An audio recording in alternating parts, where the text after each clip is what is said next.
মা কদবেল মাখাবো। এটা আমার তো বুঝতেই পেরে গেছেন আজকে কি হবে। আজকে হবে কদবেল মাখা।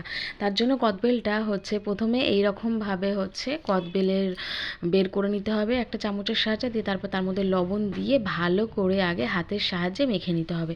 তারপরে তার মধ্যে যাবে হচ্ছে কুচনো কাঁচা লঙ্কা, আর যাবে হচ্ছে তেঁতুল, কারণ একটু টকটক হলে না বেশি ভালো লাগে খেতে। আর যাবে হচ্ছে চিনি, যেটা কি না হচ্ছে কদবেলে না দিলে এক্কেবারেই তার কিন্তু স্বাদ আসবে না।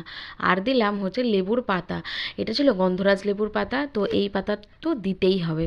দিয়ে সর্ষের তেল দিয়ে এইবার হাতের সাহায্যে ভালো করে কদবেলটাকে মাখিয়ে নিতে হবে। আমার তো বলে এখনই জিভে জল আসছে। তো যাই হোক, জিভে জল আসলে হবে না, পুরো ভিডিওটা কমপ্লিট করতে হবে। তো এই যে তারপরে হচ্ছে কদবেলটা হচ্ছে কদবেলের যে হচ্ছে খোলটা ছিল তার মধ্যে দিয়ে আমরা হচ্ছে চলে গিয়েছিলাম ছাদে। ছাদে হচ্ছে বাইরের পরিবেশটা দেখতে দেখতে খেয়ে নিলাম কদবেল মাখা।